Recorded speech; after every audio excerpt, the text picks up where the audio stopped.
I always thought I'd seen the worst life could throw at me.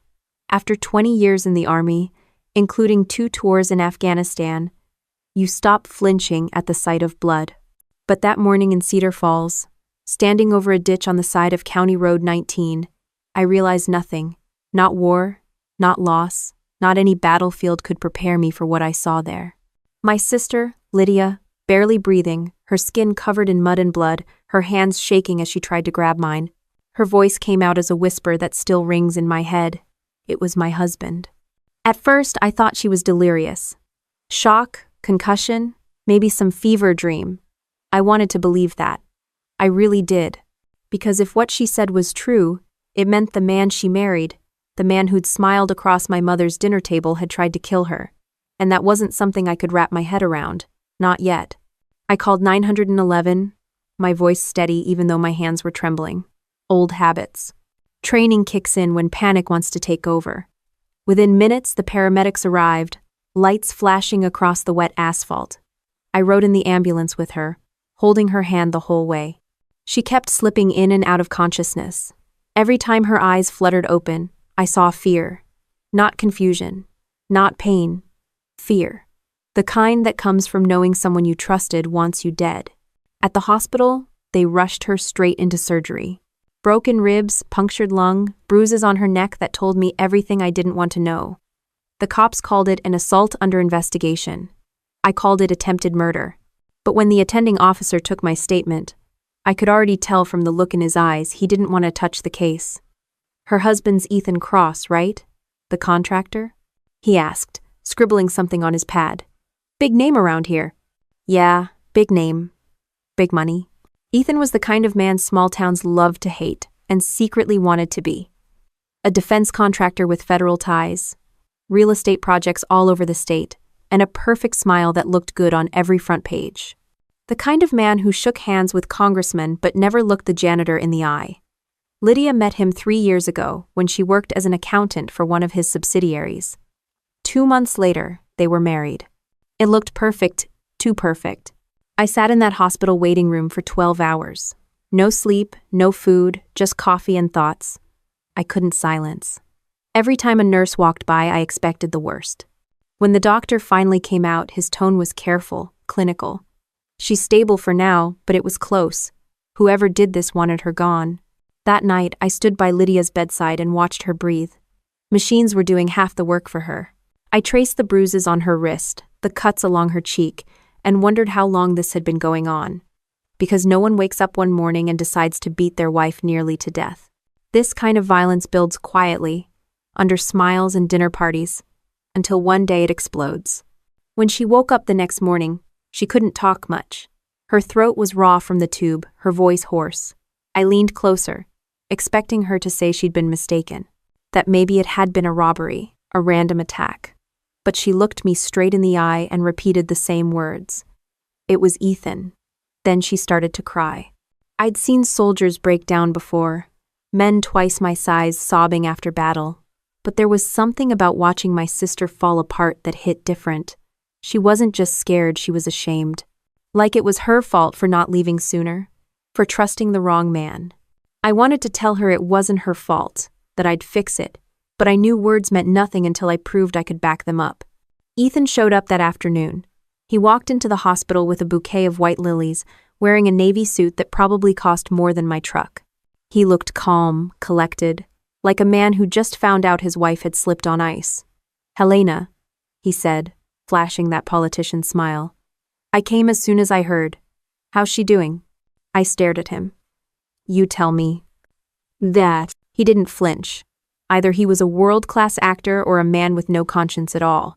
The police said it looked like a hit and run, he continued. Tragic. I've already called my attorney to make sure she gets the best care. Yeah, sure. I'd met enough officers in my career to know when someone was running a controlled operation. Ethan wasn't worried. He was managing optics. He handed the flowers to the nurse, gave me a nod like we were old friends, and left before I could say what I really wanted to. That night, I sat in the hospital cafeteria with a notepad and started writing down everything I knew.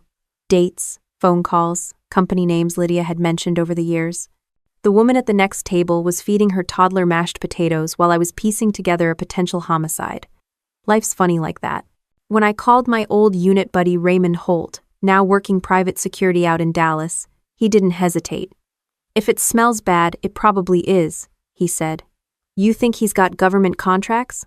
Defense manufacturing, logistics, some overseas supply chains," I told him. "Then he's got skeletons. People like that always do. Want me to dig?" "Dig deep," I said. By the next morning, Lydia's color had improved a little. She could sit up, drink water. She squeezed my hand and whispered, "He found out about something." I frowned. "Something like what?" She shook her head, eyes darting toward the door as if Ethan might walk in any second. "Papers. Files. Money that wasn't supposed to exist." I didn't push. I knew that look. I'd seen it in interrogations, people who've said too much already. I told her to rest, kissed her forehead, and stepped into the hallway, my jaw tight. That's when I decided I wasn't letting this slide. Ethan Cross might have money, connections, and a polished public image, but I had training, instincts, and nothing left to lose. I wasn't going to wait for some half-bought detective to review the case. I was going to find proof. Back home, I went straight to my garage. It still smelled like oil and dust, but buried under the old tarp was my military locker, the one I swore I'd never open again after retirement. Inside, I kept what most people would call bad memories gear, documents, one burner phone, and a Glock I hadn't touched in years. I dialed Raymond. "You still good with digital tracing?" He laughed. "I didn't survive 3 tours to forget how to track a bastard. What do you need?" "Everything on Ethan Cross, his shell companies, his payments, every piece of paper he tried to bury." There was a pause on the line, then his tone changed. "Helena, are you sure you want to go down that road? Guys like him, they don't just fight lawsuits, they erase problems." I looked at the photograph on my desk, the one of Lydia on her wedding day. She looked so happy then, like she believed in forever. "Yeah," I said quietly. "That's exactly why." Outside, the evening sky turned the color of steel, the same color I remembered before every mission. You don't plan revenge in one night. You plan justice, and sometimes they look the same. The morning after I opened that locker, I drove straight to Lydia's house. The police tape was still up, sagging in the rain like a bad joke. The place looked like a picture from a magazine: white fence, trimmed hedges, a porch swing that had probably never been used. Ethan's kind of perfection always looked too polished to be real. I ducked under the tape and walked in. Inside, everything smelled like money and bleach. The cleaners had been there already, wiping away blood, fingerprints, and truth. A silver-framed wedding photo sat on the mantel, Lydia smiling, Ethan's hand on her shoulder. His grin looked just a little too wide, like a man proud of owning something expensive. I flipped the frame over and found the manufacturer's label still stuck on the back. That was Ethan all over: appearance first, substance later. The house was quiet, except for the soft hum of the air purifier. I moved through the rooms, looking for anything the cops missed. They never dig deep when the suspect has friends in City Hall. In Lydia's office, the top drawer was locked. The key was probably somewhere she thought Ethan would never look. I checked the back of her bookshelf, and there it was, taped behind a row of self-help books about marriage. The irony wasn't lost on me. Inside the drawer were receipts, some handwritten notes, and a small USB drive. The receipts were for cash withdrawals, thousands of dollars at a time. Lydia never had that kind of money. The notes were written in her neat accountant handwriting, listing project codes, contractor names, and what looked like military contract numbers. My stomach sank. Ethan's world wasn't just business, it was government business. I pocketed the drive and left before anyone saw me. Back in my truck, I called Raymond. "Got something," I said. "Let me guess, money trails?" "And something worse," I told him. "Looks like federal contract codes. He's moving cash through shell projects." Raymond whistled. "You realize that puts this guy in a whole different league, right? If he's stealing defense money, you're not just poking a rich man, you're poking the government's blind spot." "Then I'll poke harder," I said. He laughed softly. "That's the Helena I remember." By the time I got back to the hospital, Lydia was sitting up. She looked stronger, but her eyes carried that hollow stare people get after they've seen too much. I told her I'd been to the house, but not what I'd found. I didn't want to overwhelm her. She reached for my hand. "You shouldn't get involved," she said quietly. "Too late," I replied. She didn't argue. That told me she knew Ethan wouldn't stop until someone made him. Around noon, a nurse walked in with a visitor's badge and said, "There's a man asking for you. Says he's from Cross Industries." I told her to send him in. A tall guy in a dark gray suit entered, carrying a briefcase and wearing the expression of someone who thinks they're in charge. "Miss Ward," he said smoothly, "I'm Mr. Langley, representing Mr. Cross. He wanted to extend his condolences and assure you that Mrs. Cross's medical bills will be fully covered." I stared at him. How generous. "Tell your boss I'll send him a thank you card once he's in prison." He blinked. "Excuse me?" "You heard me," I said. "You can go now." He straightened his tie. "I think you're making a mistake, Miss Ward. Mr. Cross is a respected man in this community. You don't want to make enemies you can't afford." I stepped closer. "I was trained to deal with enemies I can't afford. Tell Ethan to stay away from my sister." Langley's smile faltered, but he kept it polite. "Good day, Miss Ward." When he left, I noticed something glinting under his briefcase, a business card. Not his. Someone else's. I picked it up. Travis Cole, Private Security. The name sounded familiar. I'd heard it before, in one of Raymond's old stories about contractors who worked in gray areas between legality and convenience. That night, I called Raymond again and mentioned the name. He paused. "Cole used to work for a contractor in Houston, ex-military, decent guy, but he went dark about a year ago. Rumor says he quit after a job for Cross Industries went south." I told him to find him. "Already on it," he said. The next day, I met Ethan for the first time since the hospital. I'd been waiting in my truck outside his office downtown, a glass building that screamed, "Ego with a view." I watched him step out with two assistants, all smiles and pressed suits. He shook hands with a city official and laughed like a man who didn't have a care in the world. I walked straight up to him. "Ethan." He turned, flashing that same smile I hated. "Helena, how's Lydia? I've been meaning to visit again, but business has been chaos." "Yeah," I said, crossing my arms. Almost like someone tried to murder their wife and now has to fake sympathy. His smile didn't even twitch. "You have a vivid imagination, Captain Ward. Always admired that about military types, so dramatic." I stepped closer, close enough to see the calm in his eyes. "I've seen men like you before. They think power makes them untouchable. It doesn't. It just makes the fall louder." End quote. He chuckled softly. "If you're planning to threaten me, I'd advise against it. People who try that tend to have bad luck." "Then I guess I'll take my chances," I said, walking away. I could feel his stare on my back until I reached the truck. The kind of stare that says, "I own this town." That night, I plugged Lydia's USB drive into my laptop. The folder names were coded, but I knew enough to recognize a laundering system when I saw one. Money flowing from contract adjustments into consulting fees, and then out to offshore accounts. Some of the recipient names were blacked out, but one caught my eye, Raymond Holt. I froze. For a second, I thought maybe I'd been played, but the payment date didn't match his current work. It was 2 years old back when he was subcontracting for another firm. I called him immediately. "Before you freak out," he said, "Yeah, I took one job under Cross's network back in 2021, logistics audit. Didn't know it was dirty until later. You think I'd be sitting here in a 2-bedroom apartment if I'd kept that money?" That checked out.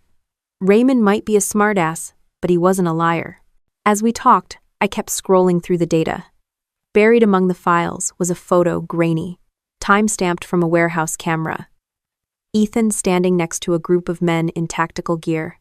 And behind them, crates marked with military serial numbers that didn't belong to any active contract. That's when it clicked. Ethan wasn't just laundering money. He was smuggling government equipment through private channels.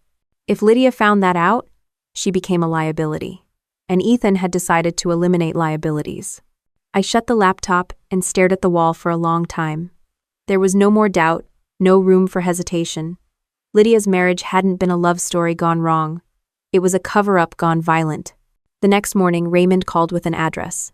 "Found your guy, Travis Cole. Lives on the outskirts, runs a security consulting gig that doesn't officially exist. Says he'll talk if you bring proof you're not with Cross." I looked at the drive still sitting on my desk. I've got proof. I grabbed my jacket, holstered the Glock out of sight, and headed for the door.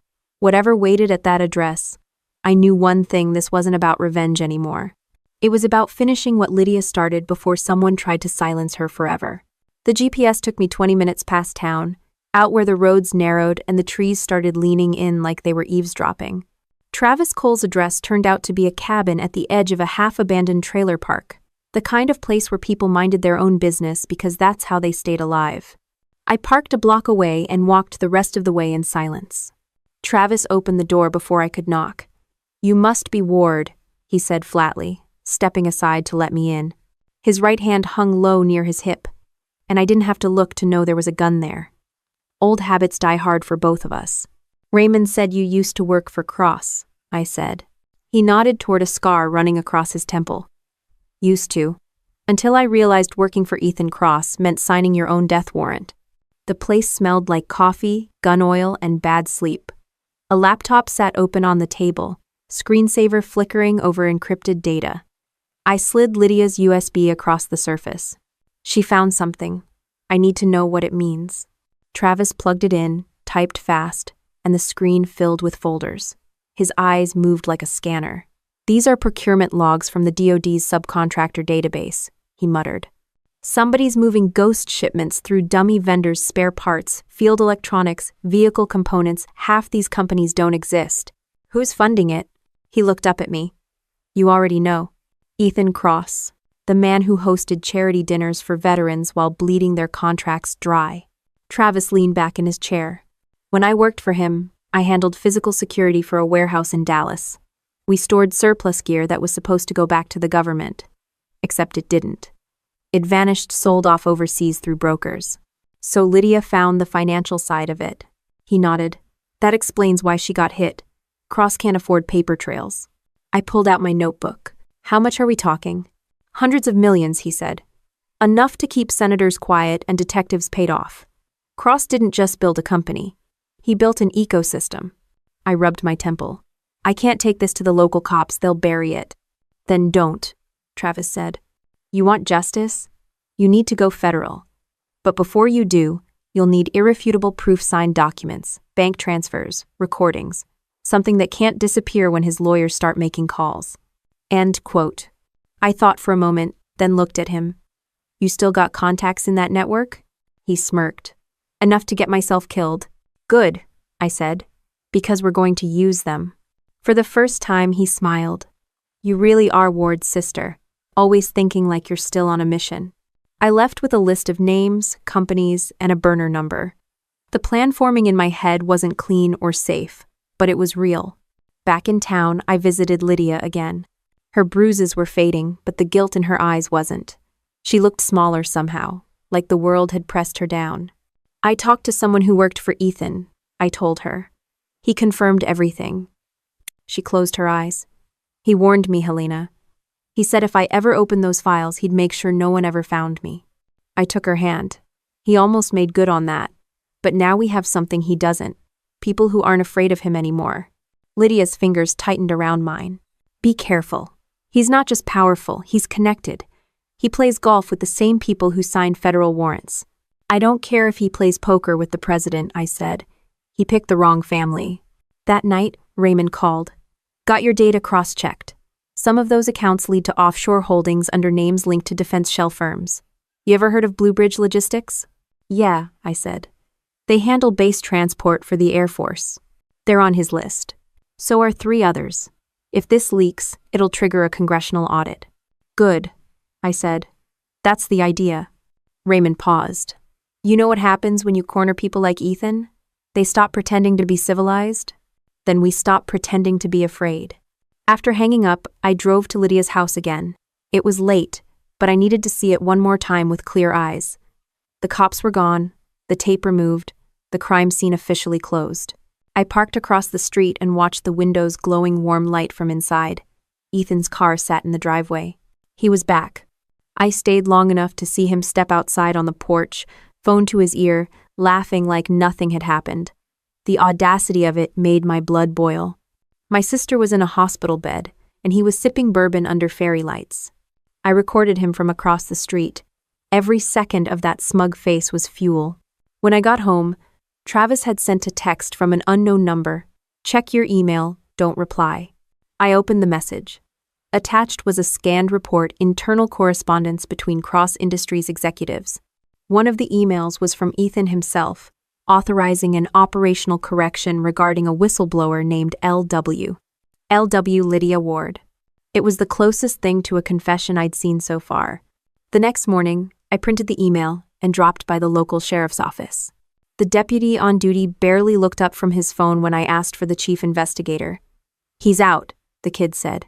"Can I help you?" "No," I said, pocketing the paper. "You can't." On my way out, I noticed a black SUV parked near the curb. Same make, same tinted windows as the one that pulled up behind Lydia the night she was attacked. It wasn't paranoia if it was true. I got in my truck and pulled out slowly, making 3 unnecessary turns before heading toward the back roads. The SUV followed every one. After 10 minutes, it peeled off. Message received. Ethan wanted me to know he was watching. By the time I reached Raymond's office in Dallas, the tension in my shoulders could have cracked concrete. He'd printed everything: financial statements, tax forms, call records. The whole wall looked like a war board. "We can prove intent," he said, "but we need someone inside to testify. Someone who's seen the payments move in real time." "Aber." Lydia handled some of his accounts, but her memory's fuzzy. "We need another angle." Raymond nodded.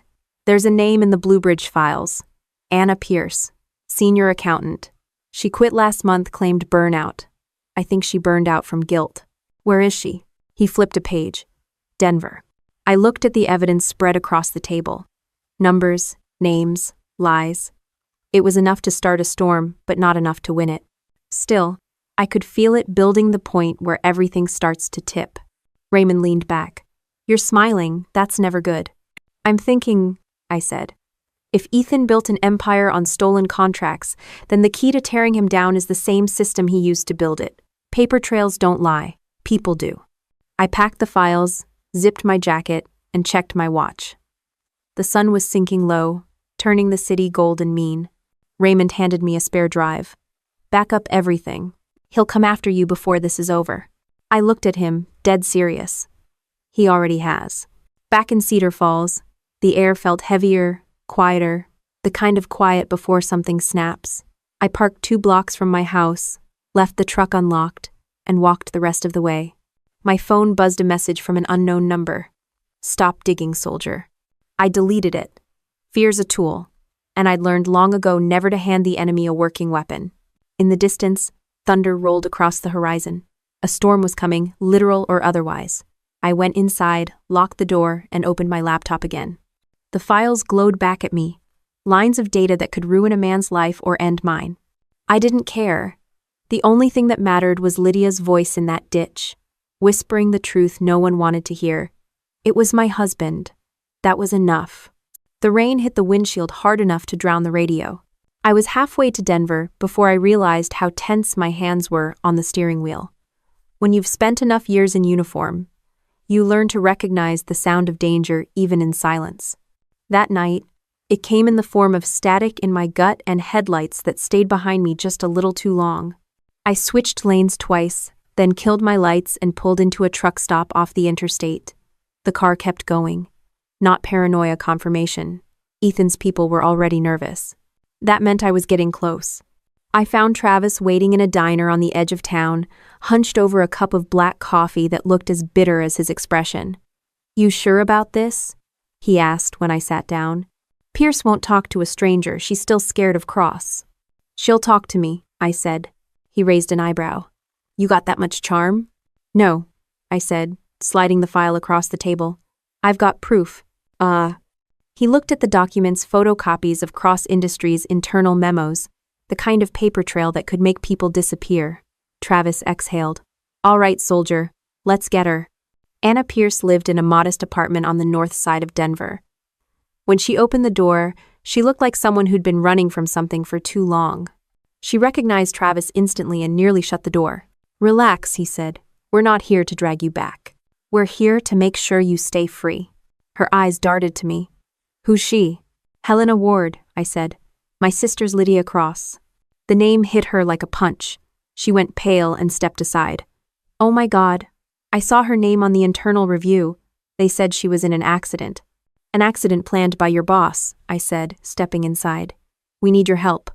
She motioned for us to sit. The place smelled of stale coffee and fear. On the counter were piles of old receipts and half-burned ledgers. I took what I could before I quit, she said. Ethan started rerouting funds after Lydia flagged the first discrepancies. When she wouldn't drop it, he called a meeting with legal. The next day, she was gone from the system. Travis leaned forward. Gone how? Anna swallowed hard. Deleted. Her employee ID, her payroll, her email. Like she never worked there. I pulled out my recorder. Anna, I need you to say that again. I know. She hesitated. If I do this, he'll find me. You don't understand the reach he has. I understand better than you think, I said. My sister almost died because she tried to do the right thing. If you want to make it mean something, now's your chance. Her voice shook but steadied. Cross Industries laundered more than money. They moved equipment, classified prototypes, anything they could sell off-grid. The buyers were foreign intermediaries disguised as logistics firms. Lydia found out because she handled internal audits. I asked, "Do you have documentation?" Anna nodded and went to a closet. She returned with a small safe box and set it on the table. Everything I couldn't destroy or hide digitally, papers harder to track. Inside were contract copies, bank authorizations, and one flash drive marked with a blue sticker. This one, she said, has voice recordings. Meetings between Ethan and the operations chief, a guy named Dalton Hayes. You'll hear them talking about correcting internal liabilities. That means anyone who talked. Travis exhaled slowly. That's our nail. Anna looked exhausted. If I give you this, I'm done running, right? You'll make sure he's caught? I met her eyes. I can't promise safety, but I can promise this: he won't sleep easy again. She nodded and handed over the drive. I slipped it into my jacket pocket. As we walked out, Travis said under his breath, "You realize we just signed a death sentence." "I've had worse missions," I said. "At least this one's personal." We didn't make it halfway to the parking lot before headlights flooded the street. 2 black SUVs rolled up. Tinted windows, engines humming low. Travis pulled me behind a dumpster as doors opened and men in dark coats stepped out. "Cross's cleanup crew," he muttered. They moved fast, sweeping the lot. One of them called out, "Pierce! Mr. Cross wants a word." Anna froze by the doorway, then bolted back inside. Gunfire cracked the quiet. Travis returned fire from the corner, covering her retreat. I grabbed her wrist and dragged her toward the back exit. My hearing rang with the sound of bullets hitting concrete. We cut through an alley, down a side street, until the shots were only echoes. Travis caught up, blood streaking down his forearm. "Just a graze," he said, tearing his sleeve and wrapping it tight. "You good?" I nodded, breathing hard. They know we have the files. They don't know what's on them yet, but they will. We drove through the night, back roads and empty highways. Anna sat in the back seat, silent, hugging her knees. When we finally stopped at a motel off Route 68, she looked at me and said, "You don't get it. Ethan's not scared of the law. He is the law here. Judges, cops, city council, he's got them all." "End of chime," Travis scoffed. "He doesn't have the military. Helena's got strings of her own." "Not anymore," I said quietly. "I burned those bridges when I retired. This time, we do it the hard way." I uploaded the files from the flash drive to a secured cloud Raymond had set up. The audio recording started mid-conversation. Ethan's voice, calm and clipped. "If she's digging, make it look like a mugging. I don't want another PR nightmare." A's voice followed. "Understood. And the accountant?" "She'll fall in line once the message is clear." Travis looked at me. "That's Lydia and Anna, both of them." I hit pause. That's the evidence we needed. Anna buried her face in her hands. He recorded everything like it was routine business. How does a man sleep after that? "On silk sheets and someone else's conscience," I said. We spent the rest of the night planning. Travis would reach out to one of his old Army intel contacts, a guy named Holt, who'd gone federal after retirement. I'd meet with Raymond to coordinate a digital drop.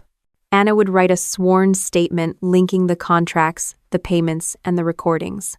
By sunrise, the The motel room smelled like stale coffee and gun oil. Travis dozed off in the chair, pistol still in his hand. Anna stared out the window, eyes red but determined. I checked my watch. "We move at noon," I said. Anna turned. "Move where?" "To Cedar Falls. He thinks he's untouchable there." She hesitated. "He won't just let you walk in." I smiled faintly. "Good. I'm not asking for permission." When we pulled out of the motel, the sky was turning gray again, the kind of weather that made everything feel heavier. Travis turned on the radio, low volume, just static and old country songs. "Helena," he said after a few miles, "you sure this is about justice? You're not chasing revenge?" I kept my eyes on the road. Justice, revenge, they start the same way. The difference is what you do when you finally catch the bastard. He nodded slowly. "Fair enough." Ahead, the sign for Cedar Falls appeared, weathered but familiar. My hometown, my sister's town, and the place where Ethan Cross built his empire. It looked peaceful from a distance: white barns, church spires, and the illusion of safety. I knew better. We passed the welcome sign just as my phone buzzed again. A message from an unknown number. "You can't win a war you don't understand." I looked at it for a second, then dropped the phone on the seat beside me. The words didn't scare me. They clarified something I already knew. This wasn't just a story about a husband and wife anymore. It was about power who thought they had it and who was finally going to take it back. The first thing that hit me when we got back to Cedar Falls wasn't the smell of rain or the sight of the water tower, it was how quiet the town was. Too quiet for a place that had just turned into the center of a federal crime scene waiting to happen. Small towns like this always had two layers, the one people saw and the one that paid to stay hidden. Ethan Cross owned both. We stopped at Raymond's rented office on Main Street. From the outside, it looked like a tax service that couldn't afford its own sign. Inside, the walls were lined with corkboards, wires, and maps. Raymond was hunched over his laptop, cigarette hanging from his mouth, even though the no smoking sign behind him made it clear that wasn't allowed. "Welcome to the conspiracy headquarters," he said as I walked in. "You bring souvenirs?" I tossed him the flash drive. Audio, emails, and a witness who can testify.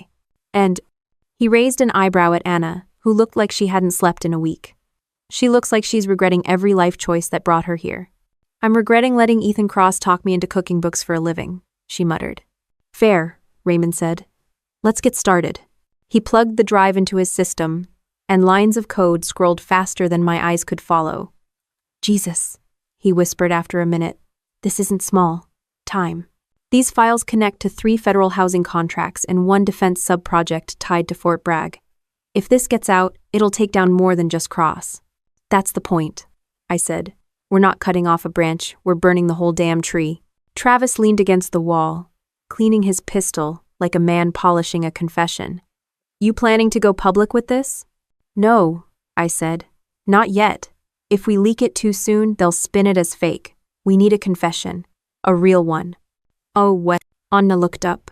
"He'll never talk freely." I smiled thinly. "He will if he thinks he's talking to someone on his side." Raymond frowned. "You're suggesting bait." "You? Who else?" Travis chuckled.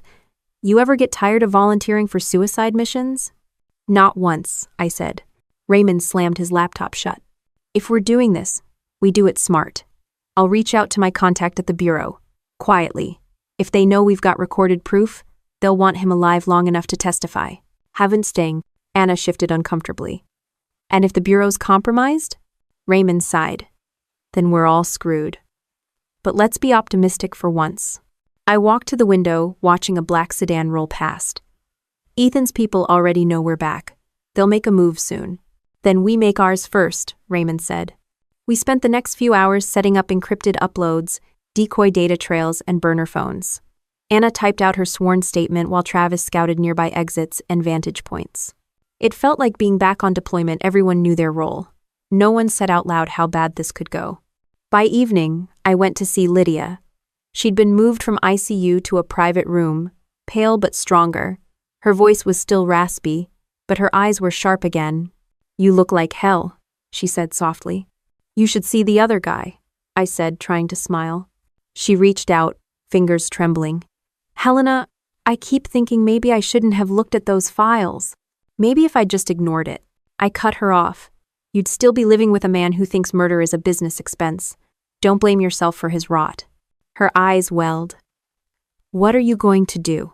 What we should have done a long time ago, show him what happens when you pick the wrong family. She squeezed my hand. Just don't lose yourself doing it. Too late for that, I said quietly. Back at Raymond's office, the plan was already in motion. Travis had found one of Ethan's sidemen, a logistics handler named Grant Miles, who'd been demoted recently for skimming too much off the top. Desperate men with grudges made good leverage. Grant agreed to talk in exchange for protection. When he showed up, his hands were shaking. I don't want to die for this, he muttered. Then tell the truth, I said. He nodded toward Anna's files. Cross keeps a backup server off the books. He calls it the Vault. It stores financial transfers, call recordings, client lists. He uses it to blackmail investors. Where? Raymond asked. Old maintenance wing at Camp Brinson, the decommissioned base outside town. He bought part of it during the redevelopment project. Travis looked up sharply. That's military ground. Was, Grant said. Now it's private. Only his people go in. Anna's face went pale. That's where he took me once to sign audit approvals. I thought it was just a record site. Raymond leaned back. Jesus. That's perfect. No public access, heavy security, no oversight. I said, then that's where we end this.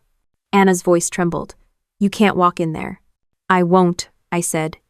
He will. Everyone looked at me. We set up a meeting, I continued. Travis pretends to have leverage something Ethan wants back. He'll believe it. The man's paranoid enough to handle blackmail in person. We pick the spot, record everything, and let him hang himself with his own mouth. Raymond groaned. You're talking about a sting operation.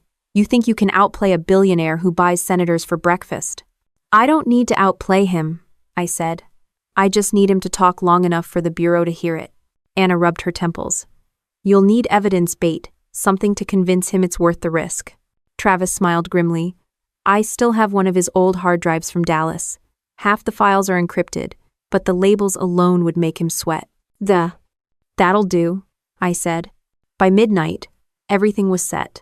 Raymond contacted his bureau friend under the pretense of consulting on military contractor fraud.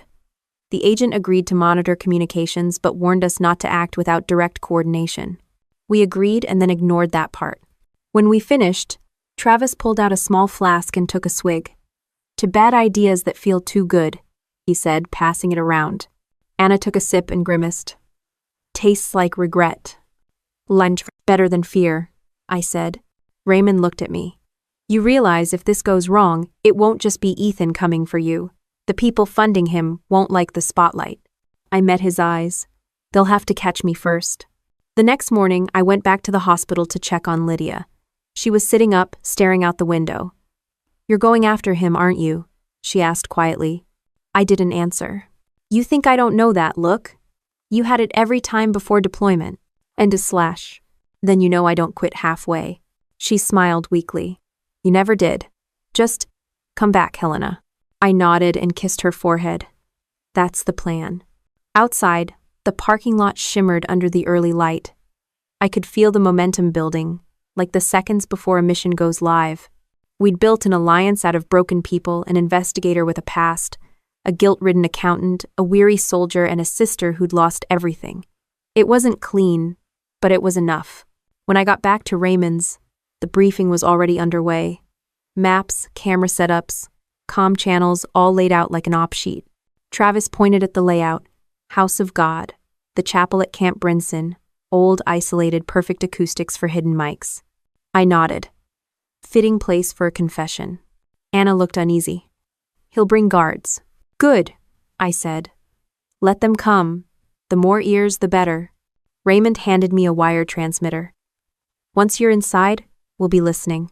Don't try to play hero. The second he gives us what we need, we move. I slid the device into my jacket. Understood. The room fell silent for a moment. The kind of silence that happens right before things change for good. Travis broke it first. Well, here's to cleaning up someone else's mess the hard way. Raymond chuckled without humor. Ain't that the American tradition? Oh, We all smiled at that, just a small, tired smile between people who knew what it meant to keep going when everything told them to stop. Outside, the storm clouds were already forming over Cedar Falls. It looked like rain again. Maybe that was fitting. Some things just needed to be washed clean. The next morning, the storm finally broke. Cedar Falls woke up under gray skies and wind that rattled the old church bells downtown. It felt like the whole town knew something was coming. They just didn't know it had my name written all over it. We set up the operation inside the old chapel at Camp Brinson, the one Ethan had converted into part of his redevelopment project. Once, soldiers had prayed here before deployment. Now, it was just another tax write-off with a fancy sign out front. Travis walked the perimeter with a flashlight, testing the mics we'd hidden behind the wooden panels. "You'd never know these things are here," he said. "Acoustics are perfect. Even his ego will sound crisp on tape." Raymond checked the feed on his laptop. "Audio clear, signal steady. We've got uplink to my contact in DC. If we pull this off, we'll have enough for an arrest warrant within the hour." Anna sat in the pews, clutching a file folder like it was a life jacket. "You really think he'll show?" "He will," I said. "He can't stand not being in control." Ollie, the plan was simple enough. Travis would call Ethan and demand a payoff, claiming he had a copy of the internal recordings from Cross Industries, the same files Ethan thought were destroyed. He'd agree to meet in the chapel to negotiate. Ethan wouldn't risk sending someone else for that. He'd come himself. We had FBI tech on standby under Raymond's contact, ready to intercept the audio and verify the evidence remotely. Officially, they weren't involved. Unofficially, they wanted to see if we could hand them a confession before they stuck their necks out. Typical bureaucracy let someone else bleed first. By noon, everything was in motion. Travis made the call on a burner. He kept his tone casual, like two businessmen discussing overdue invoices. "Ethan, it's Travis. We need to talk about the Dallas shipment logs." "Yeah, those. I've got backups." Pause. "Relax. I'm not here to play hero. I just want compensation for my silence. Meet me at Camp Brinson, the chapel, 1 hour." He hung up and looked at me. "He's in." Sounded calm, which means he's pissed. "Good," I said. Pissed men make mistakes. We spent the next 45 minutes checking everything again. Every mic, every exit, every backup feed. I didn't believe in luck, only preparation. The only wild card was Lydia. She'd insisted on being there. "I want to hear him admit it," she'd said when I visited her earlier that morning. Her voice was still weak, but her eyes were steel. "I need to see the look on his face when he realizes he can't win." I'd told her it was too dangerous, but she wasn't asking for permission. She never had. At 12:50, Travis parked his truck in front of the chapel and stepped inside. Raymond and I watched the feed from a van half a mile away. Anna sat beside us, headset on, chewing her nails to the bone. "He's late," Raymond said, glancing at his watch. "That's not like him." "Rhett. He's calculating," I said. "He'll make us sweat before he shows up. Control is his addiction." Right on cue, a black SUV pulled up in front of the chapel. The camera caught Ethan stepping out in his tailored coat, flanked by two men in dark suits. His calm was infuriating, like he was arriving for brunch, not a negotiation with a man holding a gun to his career. "He brought muscle," Travis muttered through the mic. "Stick to the script," I said into the radio. "We need his voice, not his body." Ethan walked inside, slow and deliberate. "Travis," he said, his tone smooth as glass. "You've got some nerve calling me after what you pulled." "Funny," Travis replied. "I was about to say the same to you. I've got files, Ethan. Real ones. You can't bribe your way out of this." Ethan laughed, the sound echoing through the empty chapel. "You really think you can blackmail me with recycled paperwork? Come on, Travis. You were useful once. Don't make me regret sparing you." "I'm not bluffing," Travis said. "Your name's all over those payments contracts, off-book shipments, the works. I even kept the audio." Ethan's smile faded. "Audio?" "That's right," Travis said, tapping his phone. "Want a sample?" He hit play. Ethan's own voice filled the chapel, sharp and cold. "If she talks, I'll make her disappear." The silence that followed could have frozen steel. Ethan's eyes darkened. "You're making a big mistake, son." "And a pro." "That makes two of us," Travis said. In the van, Anna whispered, "We've got him. That's enough. Tell him to end it." "Not yet," I said. "Let him talk more." Ethan took a step closer to Travis. You think the FBI cares about a few missing millions? You think they'll risk exposing how deep this goes? They'll protect me before they protect you? That line was gold. I gave Raymond a nod, and he hit record redundancy triple backup. Then Ethan said the line that sealed it. You people were supposed to stay quiet. I made sure of it. Lydia was supposed to learn that the hard way. I froze. Lydia's name, his tone, it wasn't anger. It was satisfaction. Travis's hand twitched near his holster. You son of a... Don't, I said into the radio, but it was too late. Ethan's guards moved. A gun came up, a shot cracked the air, and chaos erupted. Move, I yelled. Raymond slammed the van door open as I ran toward the chapel, boots splashing through the mud. Inside, the air smelled like gunpowder and dust. One of Ethan's men was down. Travis crouched behind a pew, blood on his sleeve again. Ethan turned toward the sound of my steps, eyes widening slightly. You, he said. Me? I answered, raising my weapon.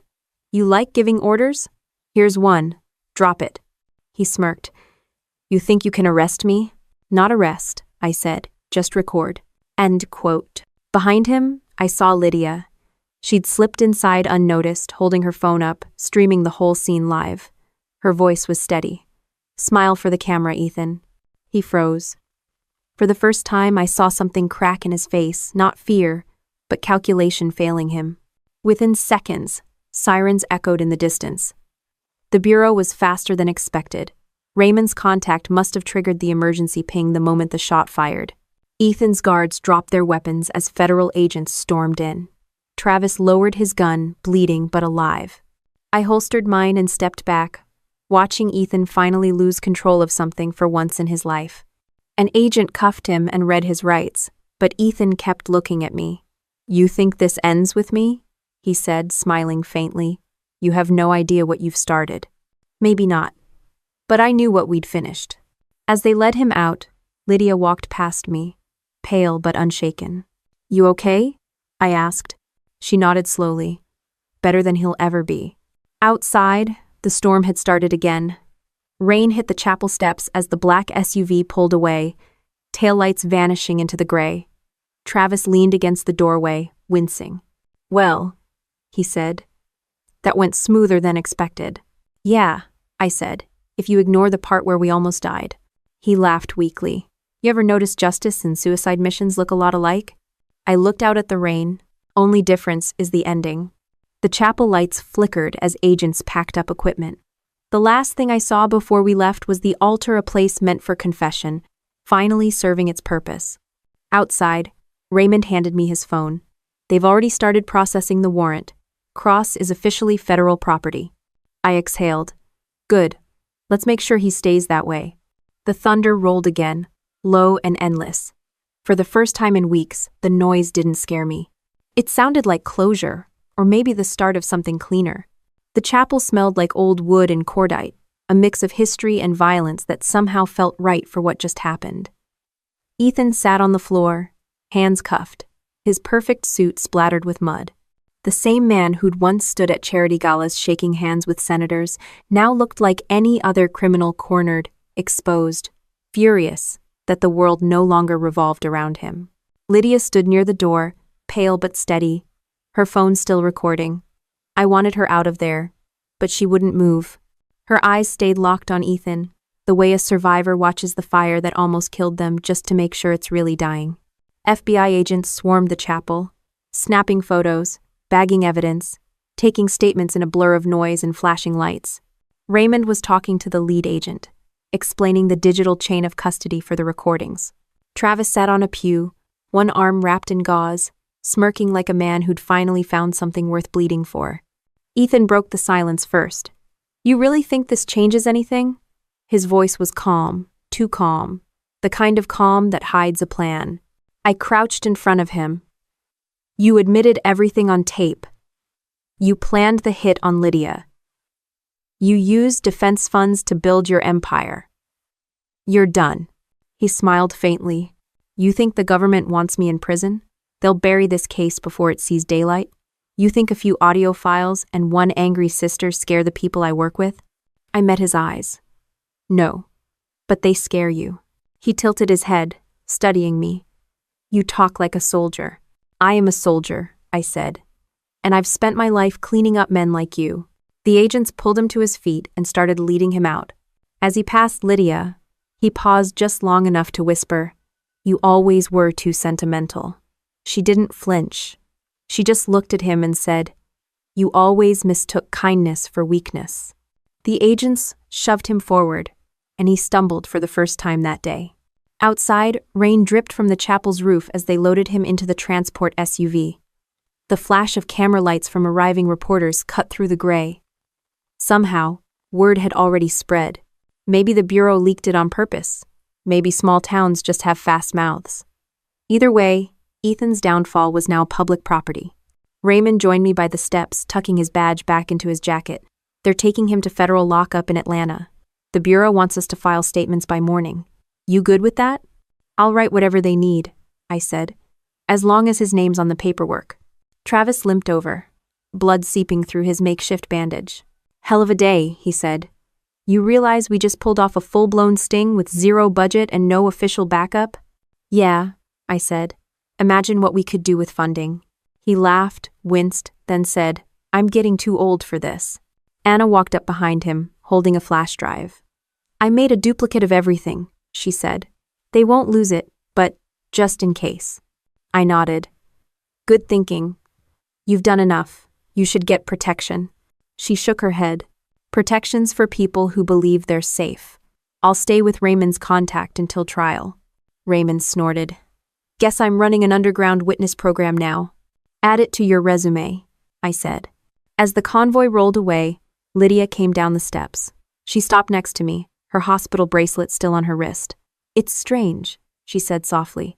I thought I'd feel something watching him go. Anger, relief, I don't know. But it's just quiet. That's peace, I said. It doesn't always come with fireworks. She looked at me. You think he'll stay locked up? If there's any justice left, yeah. She nodded, but her eyes said she didn't quite believe it.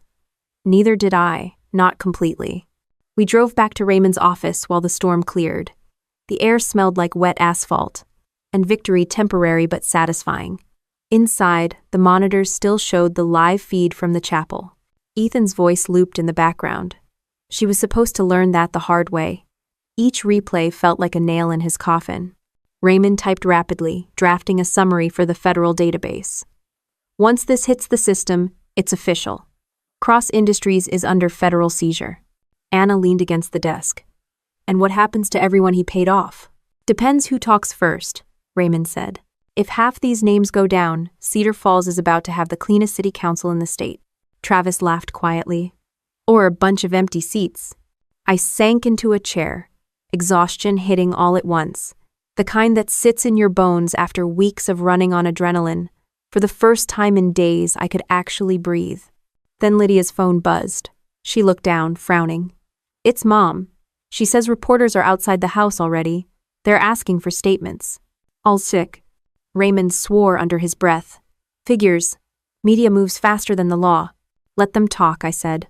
They'll twist it, but at least people will know the truth started here.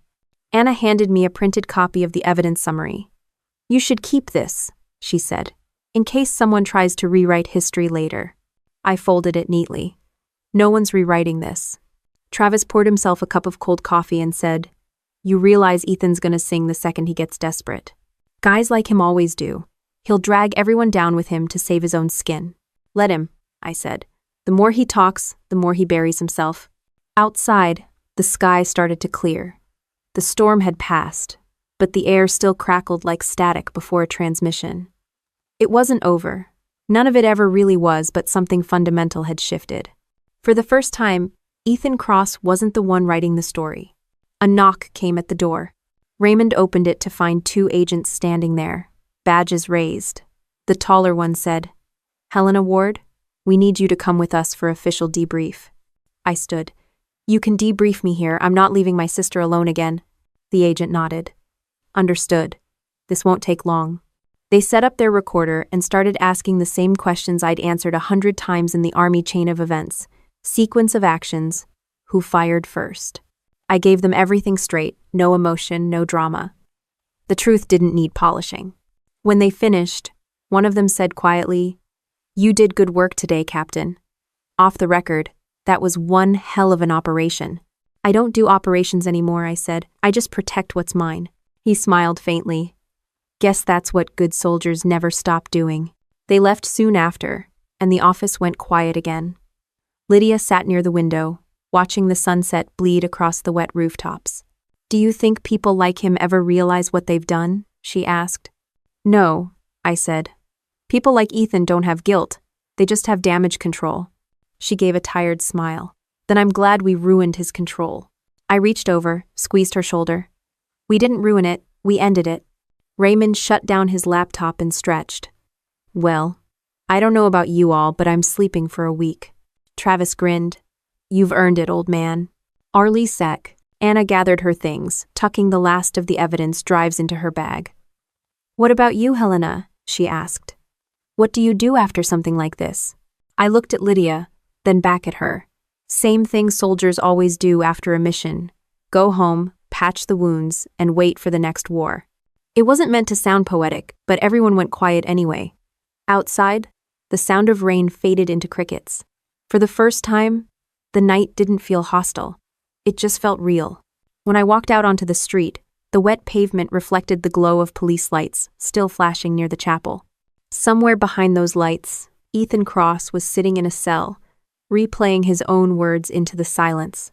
The town was still, the kind of still that comes after the storm's done its work. Cedar Falls had seen enough secrets buried. Maybe now it could start breathing again. The next few days turned Cedar Falls into something out of a political scandal drama.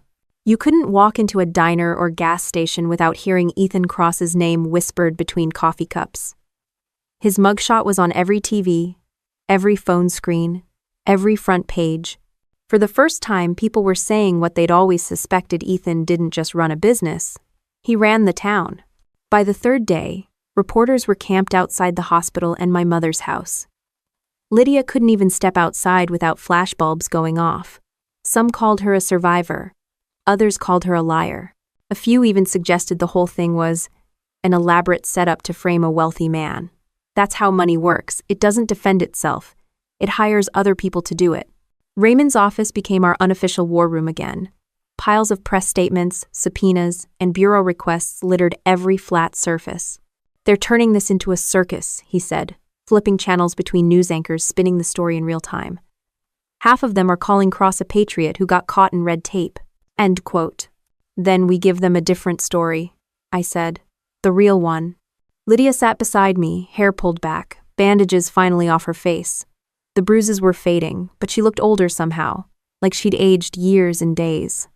"I'll testify," she said quietly. "If they try to bury this, I'll put my name on record." Raymond looked doubtful.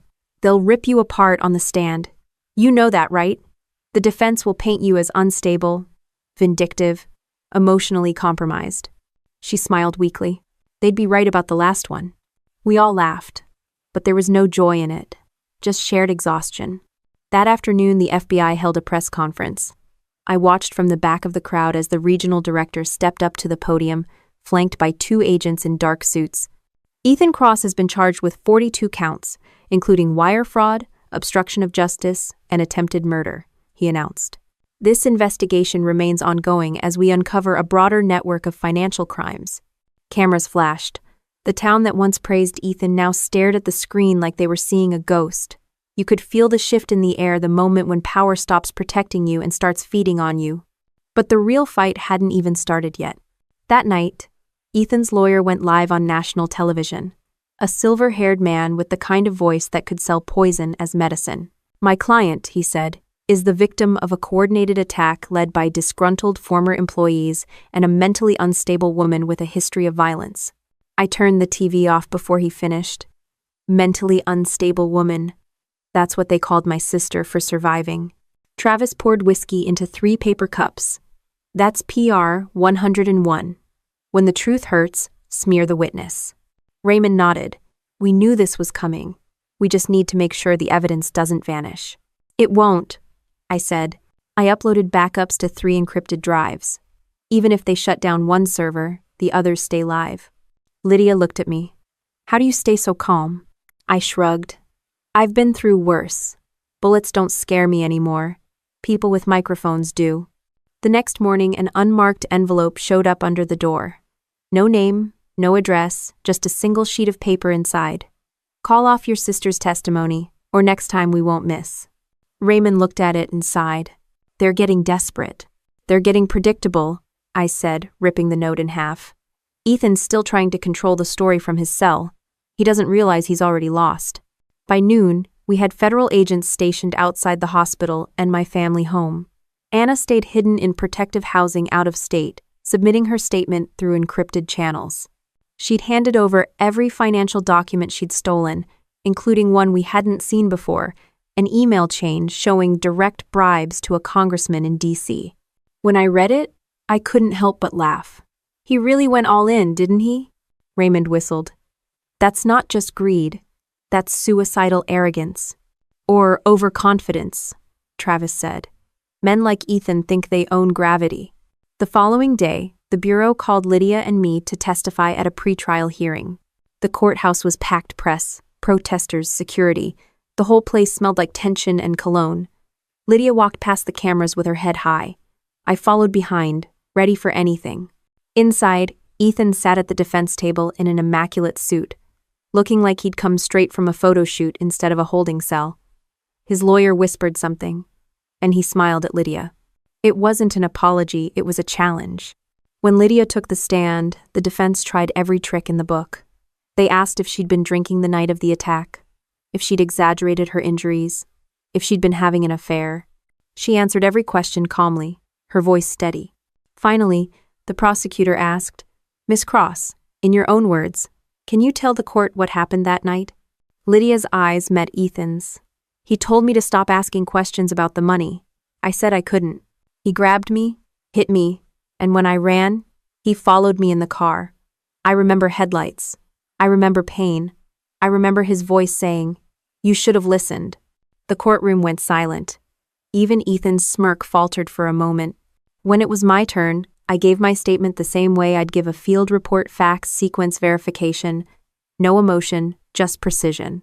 The judge watched closely, probably wondering why a retired Army captain was sitting in a small-town corruption case. Afterward, the prosecutor approached me in the hall. You did good, she said. But just so you know, this is about to get political. We're not just going after a man, we're going after his network. Good, I said. Then let's make it count. That evening, Lydia's testimony aired on national news. The footage showed her sitting upright, clear-eyed, calm place. America loves a redemption story, but they love a scandal more. By nightfall, Ethan's allies in Congress were scrambling to distance themselves, deleting old photos, issuing statements about how they barely knew the man. Raymond turned off the TV with a grin. He's radioactive now. Nobody's touching him. Travis leaned back in his chair. I'll drink to that. But Lydia didn't smile. She sat by the window, looking out at the lights of Cedar Falls. You know what's strange? She said softly. He still wins in some way. The money, the headlines, they'll talk about him longer than they talk about what he did. I shook my head. Not this time. We make sure his name ends where it deserves to. Where's that? She asked. In the footnotes. For the first time since the ditch, she actually laughed.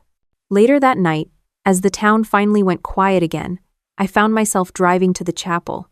The police tape was still there, fluttering in the wind, but the place felt different now, emptier. I walked inside and stood where Ethan had stood when he confessed. The air was heavy, but it wasn't suffocating anymore. Raymond called while I was there. Word from the Bureau trials moving forward fast. Federal court in Atlanta. They're charging him with 42 counts total. 42, I repeated. Good number. He chuckled. You sound almost satisfied. Almost, I said. I'll save the rest for the verdict. The wooden floor creaked beneath my boots as I walked back to the door. I looked up at the cross still hanging above the altar. It wasn't about faith, not for me. But standing there, I realized something. Justice doesn't fall from heaven, it's built, piece by people who refuse to give up when the world tells them to stay silent. When I stepped back outside, the storm clouds had finally cleared. The air smelled clean for once. Maybe that was enough for now. The courthouse in Atlanta smelled like old marble and politics, two things that age badly but refuse to die. By the time the trial started, Ethan Cross had become a national headline. Defense contractor on trial for corruption and attempted murder. His lawyers tried to frame him as a victim of jealousy, a self-made man targeted by bitter outsiders. I almost admired the creativity if it weren't built on so many corpses. Lydia and I sat together behind the prosecution's table. She wore a simple navy dress and a calm face that must have taken hours to put on. The press couldn't get enough of her, the wife who lived. They called her the backbone of the case, though I knew that backbone had already been broken and rebuilt too many times. Across the room, Ethan adjusted his tie like he still believed image could save him. His jaw was freshly shaved, his posture military straight. He looked confident, but his eyes told another story, tight, darting, calculating. He was a man fighting to keep the illusion of control while the walls closed in. The prosecutor, a woman named Victoria Miles, was sharp, relentless, and exactly the kind of person Ethan couldn't manipulate. She started the trial with one line that silenced the room. "Ladies and gentlemen, this case isn't about money or business. It's about power. The kind of power that believes it can decide who lives and who doesn't." From there, she took him apart piece by piece: wire transfers, offshore accounts, contract kickbacks, dozens of recordings and paper trails meticulously linked to Ethan's personal authorization. It was like watching a surgeon remove a tumor without anesthesia. When Lydia took the stand again, the courtroom was so quiet you could hear the hum of the fluorescent lights. She looked directly at Ethan as she spoke, her voice steady. "He didn't just hurt me. He hurt everyone who ever trusted him. He thought because he had money, he could do whatever he wanted. I just hope this time, he's wrong." Ethan's lawyer stood to cross-examine her, his smile the kind that never reaches the eyes. "Mrs. Cross, isn't it true you were under medication during this alleged attack?" "Pain medication," she said. "Prescribed by the hospital after my husband tried to kill me." That shut him up for a second. Then he tried again. "Would you say you're still emotionally unstable from the event?" She smiled faintly. "If by unstable you mean angry, then yes. Angry that he's still breathing." Even the judge hid a smirk behind his hand. When it was my turn to testify, I walked up with my military posture, hands steady. I'd faced insurgents, but this was a different battlefield. Same stakes, different uniform. I described the night I found Lydia in the ditch, the bruises, the whisper that started it all. I explained how we uncovered Ethan's crimes piece by piece, how every breadcrumb led back to him. Victoria asked, "Miss Ward, why did you keep going, even when you knew the risk?" I said, "Because when someone tries to destroy your family, you don't ask permission to fight back. You just do it." Ethan leaned back, smirking like the arrogance was muscle memory. But that smirk cracked when Victoria played the chapel recording. His own voice filled the courtroom. "You people were supposed to stay quiet. Lydia was supposed to learn that the hard way." The jury looked horrified. The judge called for order as murmurs rippled through the crowd. Ethan tried to object, claiming the audio was manipulated. The technician from the FBI stepped forward, confirming the authenticity. The defense sank lower in their seats. Over the next few days, Ethan's empire fell apart faster than his composure. Former employees testified about hush payments and illegal contracts. Anna's remote statement was played on screen, detailing years of money laundering. Even Travis, in his patched-up arm sling, appeared to give a blunt account of what happened at the chapel. When Victoria asked him what made him turn against his boss, Travis shrugged and said, "I got tired of being loyal to a monster." By the time the prosecution rested, the defense was left scrambling for anything: mental instability, corporate conspiracy, even political bias. But nothing stuck. Ethan's mask was gone. Every time he opened his mouth, he made things worse. On the final day of testimony, Ethan insisted on taking the stand. His lawyer clearly hated the idea, but he went ahead anyway. Arrogance doesn't retire quietly. He straightened his tie again and looked at the jury. "Everything I did was for business. You think the world runs on morals? It runs on deals, on leverage, on who's willing to do what others won't. You can judge me all you want, but half the people sitting in this courtroom have profited from men like me." He glanced at the prosecutor. "You think your government's clean? I've got names that say otherwise." The judge cut him off, but the damage was done. His pride had exposed the rot beyond himself, and that was the one truth he should have kept quiet. When the jury went into deliberation, the courtroom emptied into the hallway like a wave breaking. Lydia sat beside me, silent, staring at the floor. "Do you think they'll convict?" she asked. "They'd better," I said. "Otherwise, we're doing this all over again, and next time, I'm not stopping at testimony." She laughed softly, the sound brittle but real. "That's what scares me, you sound like Dad." "Good," I said. "He raised us to finish what we start." The jury came back in just under 3 hours. That alone told me how this was going to go. When the foreman read the verdict, guilty on all 42 counts, Lydia didn't move at first. Then she breathed out, slow, like she'd been holding it for years. Ethan stood frozen, his face white. For once, there was no smirk, no comeback, just silence. The kind that comes when a man realizes his power was paper, all along. The judge's voice was steady. "Mr. Cross, you are hereby sentenced to life imprisonment without the possibility of parole, plus 30 additional years for obstruction and conspiracy." That last part was poetic. Life wasn't long enough for what he'd done. Reporters rushed out the doors, shouting headlines into microphones. The cameras flashed like lightning. But inside, everything felt oddly calm. Lydia leaned against me, whispering, "It's over." I didn't say anything, because in my experience, over is a word that never lasts long. After the sentencing, the prosecutor approached us. "You two should be proud. Most people don't get justice at this level." "It's not pride," I said. "It's exhaustion." Lydia turned to her. "What happens to the money? The company?" "The assets are being seized and liquidated," Victoria said. "The funds will go to the victims' families, including yours." Lydia nodded. Then something good came out of all this. Outside the courthouse, the crowd was still buzzing. Some people clapped when Lydia appeared. Others shouted questions. One reporter shoved a microphone toward her and asked, "Mrs. Cross, how does it feel to know your husband will spend the rest of his life in prison?" She paused, then said, "Justice isn't revenge. It's just the truth finally being louder than the lies." That line hit every news cycle for a week. When we finally got back to Cedar Falls that night, the town felt different, lighter, like it had been holding its breath. For years, people had whispered about corruption but never named it. Now they could. And maybe that mattered more than the trial itself. As we drove past the old chapel, I saw the lights inside still flickering. The bureau had turned it into temporary storage for evidence.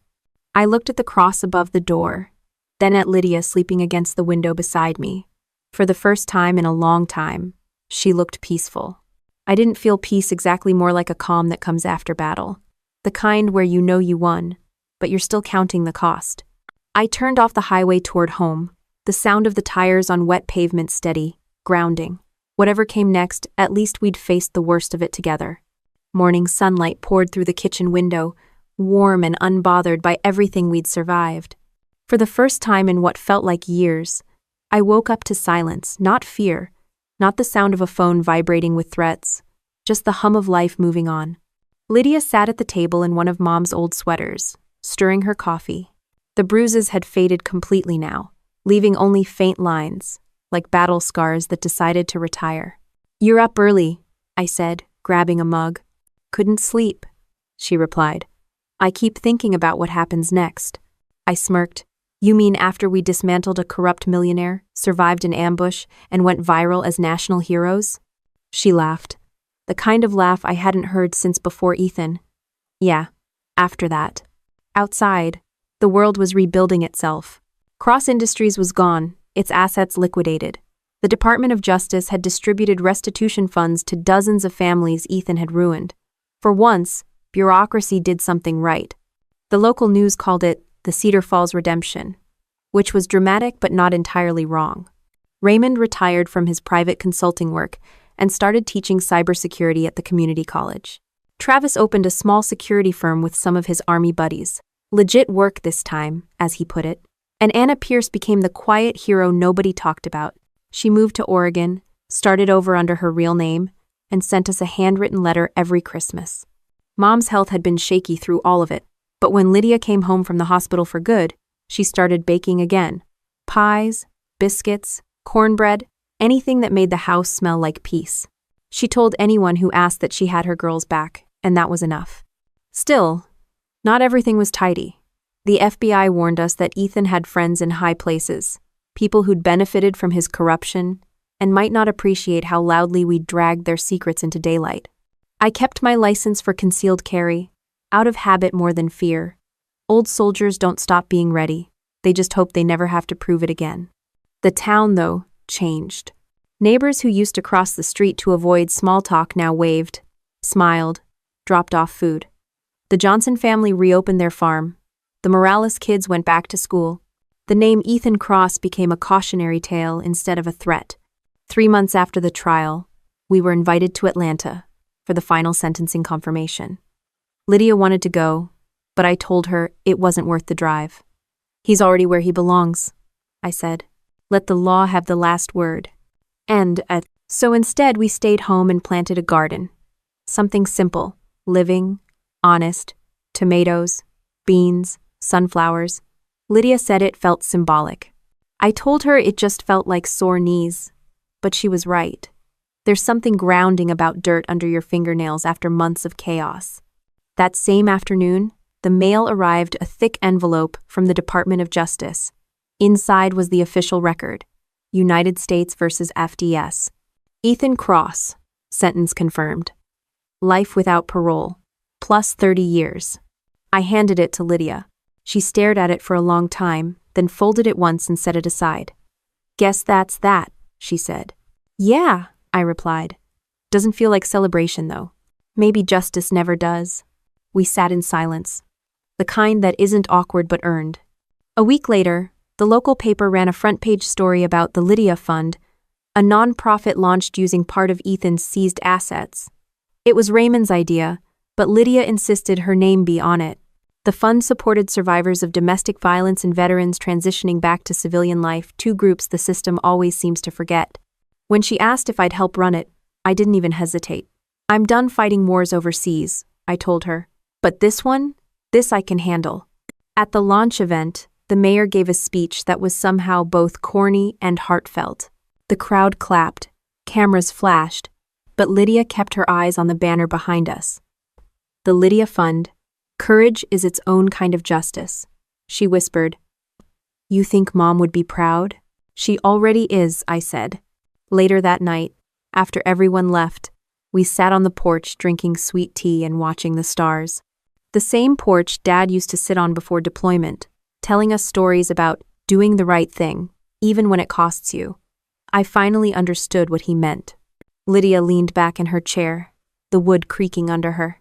Do you ever wonder what would have happened if I hadn't said his name in that ditch? No, I said, because you did. She nodded slowly. Funny how one sentence can change everything.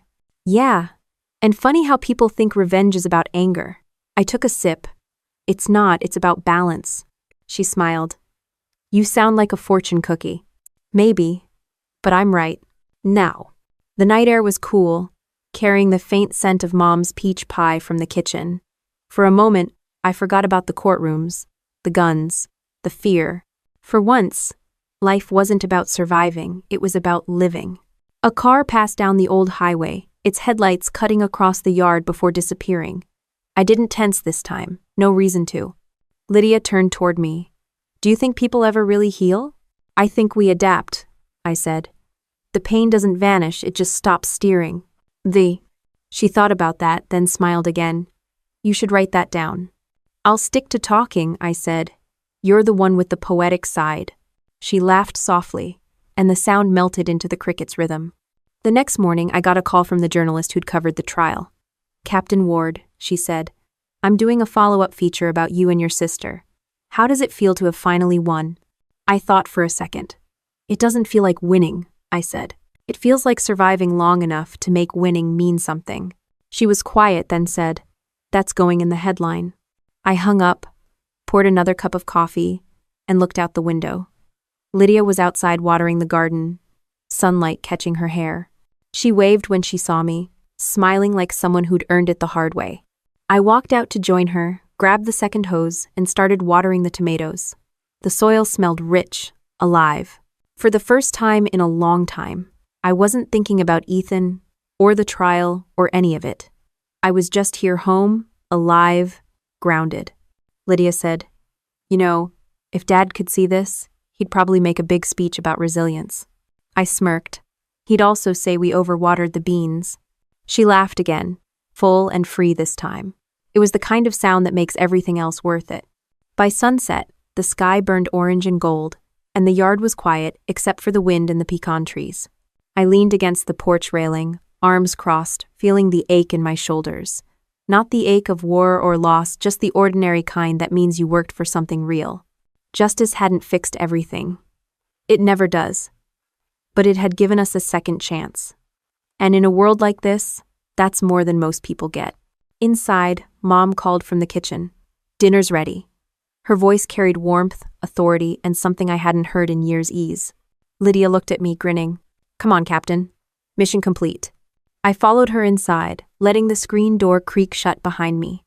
The table was already set, the smell of fried chicken filling the house. For the first time, the home didn't feel haunted anymore. Sometimes justice looks like a courtroom, sometimes it looks like a garden, and sometimes it's just a family sitting down to dinner, knowing they made it through.